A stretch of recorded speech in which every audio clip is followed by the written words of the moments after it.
I'm here with Eugene Kaspersky, founder of Kaspersky Labs, one of the world's leading cybersecurity companies. Welcome to Davos. Yeah, thank you. So obviously, hacking, election hacking, attempts to influence elections are top of mind for the attendants at Davos this year. Is this a sign of things to come? Well, unfortunately, it's just one more step in evolution of hacking.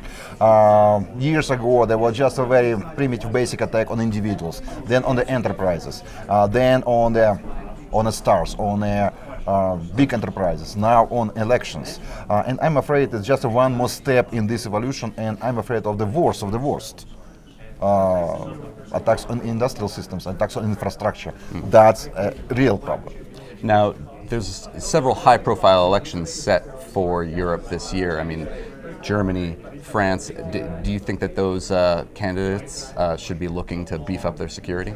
I'm afraid there's no surprise if they are under the very high, very impressive, very high sophisticated attacks.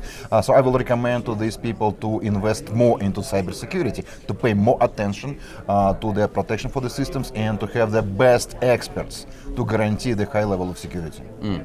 And in the U.S. attacks, the U.S. intelligence agencies have said they have high confidence that they were directed by the Russian government and even Vladimir Putin. What's your feeling about the attribution? Unfortunately, I'm a very wrong source of the attribution information, because we are a cybersecurity company. We see the code, we see the computer data. We don't know who is behind these attacks. And unfortunately, we were not involved. We were not asked to assist the victims of this attack to investigate the cases. We have the very perfect team of the high-level experts, cybersecurity experts. It's a very international team. So if we were involved into this investigation, I will share more data. Unfortunately, I don't have it. But some of the groups involved are well known. We have a sense of who their targets are. They're certainly targets of interest, geopolitical interest to the Russian government. So, I mean, is it a plausible attribution that it could be the Russian government behind this? In the cyberspace, the attribution is very tricky. It's very high risk to do the wrong attribution. And actually, even the cybersecurity experts, in some cases, they argue each other about the attribution, about the source of the attack. We can attribute the language which is spoken by people who are behind these attacks. That's it. Sometimes I can tell you quite a bit if they're speaking Russian. They're speaking Russian, but they are, name the Russian-speaking nations. Russia, Ukraine, Baltic countries, New York, Silicon Valley.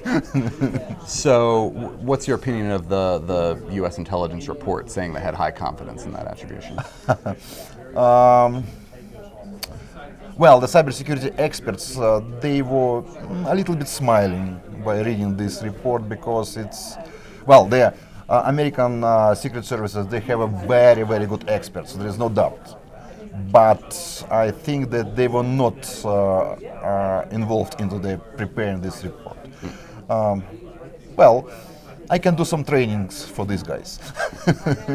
And you mentioned future dangers, infrastructure attacks. What do you think is the biggest threat we face going forward? We're living in a cyber world. That's reality. Unfortunately, the systems, they're designed in a not secure way. And I think that it's time to start to redesign them in a better way, to guarantee not the security, to guarantee immunity for the systems. Do you carry a smartphone? Not at the moment. No, I still use the old school Sony Ericsson. Well, maybe it's advice we can all take. Thank you very much for being with us. Okay, thank you.